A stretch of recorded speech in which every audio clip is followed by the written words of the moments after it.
l'origine du carillon, c'est une légende qui raconte qu'en 925, pour sauver les reliques du saint, qui est devenu le saint de Forcalquier, qui s'appelle Saint-Marie, ces reliques étaient dans le sud de la Drôme, et Forcalquier, ici, le lieu où nous sommes, c'était un château fort, un des rares châteaux forts de Provence, et ils sont venus mettre à l'abri ces reliques.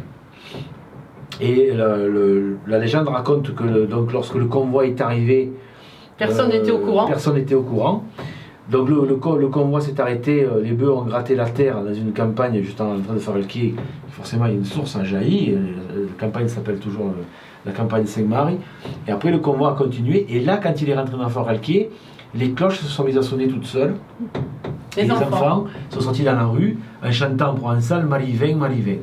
Donc 1000 ans plus tard, certainement pour fêter l'arrivée de ce saint Forcalquierin, qui est devenu le saint patron de Forcalquier, ici c'était entretenu par des pères, et certainement un de ces pères devait connaître les carillons et a eu l'idée de construire un carillon à l'époque de 18 cloches.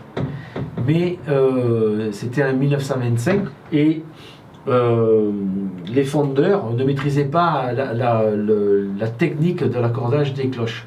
Donc apparemment, ce carillon ces cloches n'étaient pas de bonne qualité. C'est très fausse. Très fausse, oui. Et donc ils en ont profité lorsque la grosse cloche de la cathédrale de Maria Sauveterre a été fêlée en 1939, un petit peu avant la guerre, de renvoyer toutes les cloches chez Paccard. Et là, ils les ont refondues. Mais entre-temps, Alfred Paccard a fait cette découverte mondiale, c'est-à-dire il a découvert comment accorder les cloches entre elles. Et les 15 cloches qu'on a redescendues donc, en 1939 sur ce nouveau carillon étaient des cloches qui étaient de très très bonne qualité. Et d'ailleurs, on les a gardées, elles sont même exceptionnelles. Et en plus, elles ont échappé à la fonte de l'occupant, parce que beaucoup de carillons ont été refondus par les nazis.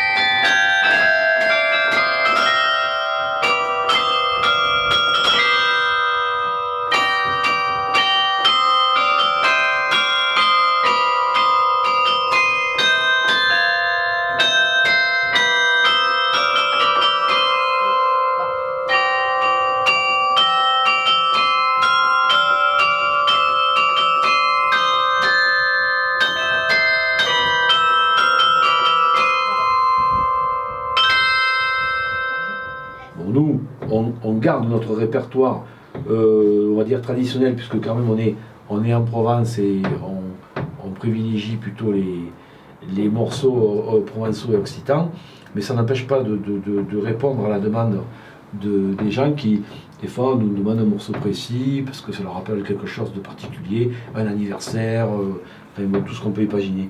Et là, surtout, ce qui est important pour nous, c'est qu'on a pu aussi, avec la générosité des Forcalquierains, acheter un clavier d'études.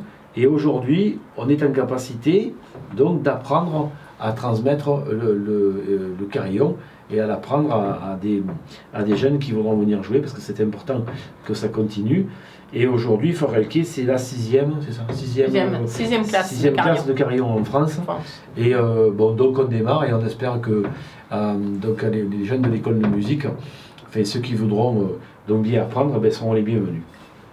La plus grande particularité de ce carillon, c'est qu'on y arrive de plein pied. Il est accessible à tout le monde. On est venu par le petit chemin, ensemble, hein, vous avez vu. On n'a pas une seule marche à monter pour arriver au carillon. On a voulu faire un bâtiment tout à fait transparent, justement pour que les gens qui montent ici, même s'il n'y a pas de carillonneur, puissent voir cet instrument qui est quand même assez exceptionnel, et c'est le seul qui soit joué en région PACA, hein, bien sûr. Et puis, voilà, faire un bâtiment transparent pour que les gens puissent voir et le clavier et les cloches. Ce qui est quand même, ça c'est unique, hein. Mais en Europe, il n'y en a pas d'autres comme ça.